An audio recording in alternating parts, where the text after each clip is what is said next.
there is a lot of craziness and uncertainty in the markets, and a lot of people are feeling a little apprehensive right now. But joining us now to help us sort it all out, we have Jim Casey of Integrated Wealth Management. Good morning, Jim. Good Thanks morning. so much for joining us. Thanks for having me. Now, you know, the country is in a lot of problems when it comes to balancing the budget.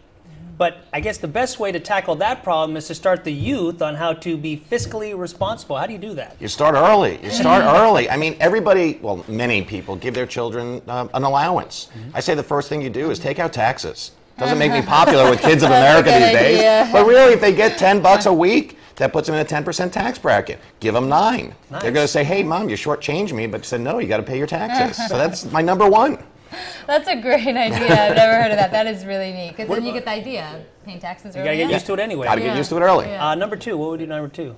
Automatic savings. Now this is not going to make me less popular too with those kids out there, but we try to save at least 15% of your paycheck pre-taxes. So again, if they get a $10 allowance, $1 goes to the government, $1.50 goes into a savings account. Wow. And make this automatic savings so they can start see it building up.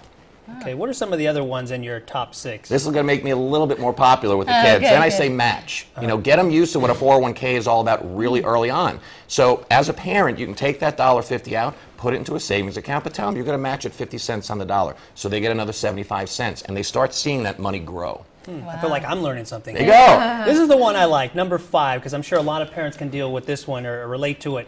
Teach want versus need. Absolutely. This is great because if you go to the store with your child and all of a sudden they want the new sneakers of the century, or they want a toy, tell them, listen, that's want. So maybe that should come out of your money. Right. And need are things like shelter and food, and that's what mom and dad take care of. They're going to start being a little bit more fiscally responsible when they understand what want and need is all about.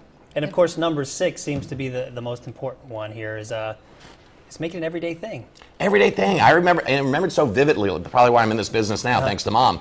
I used to hold her coupon wallet, she called it. It was this red beat-up coupon wallet, and we used to go through the supermarket, and she just would say, do you have any coupons for bread? And you started to learn what savings was all about and how to do that. I actually had one client who, at their high school graduation for their son, handed him a check for 4 years of college tuition and living expenses, and said, if you have anything left over, it's yours. If you run out, go get a job. Wow. So that really made him pretty fiscally responsible as a high school graduate. But make it an everyday thing. We're around money all the time, and you shouldn't really start after high school graduation. It's too late at that point.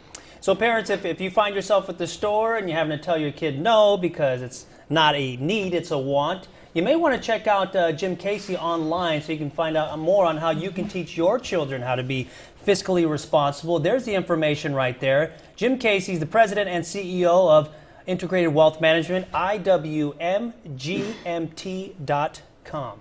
Jim, thank you so much for joining us this morning. We'll see you back here next Thursday. See you then. All right, thank you so much.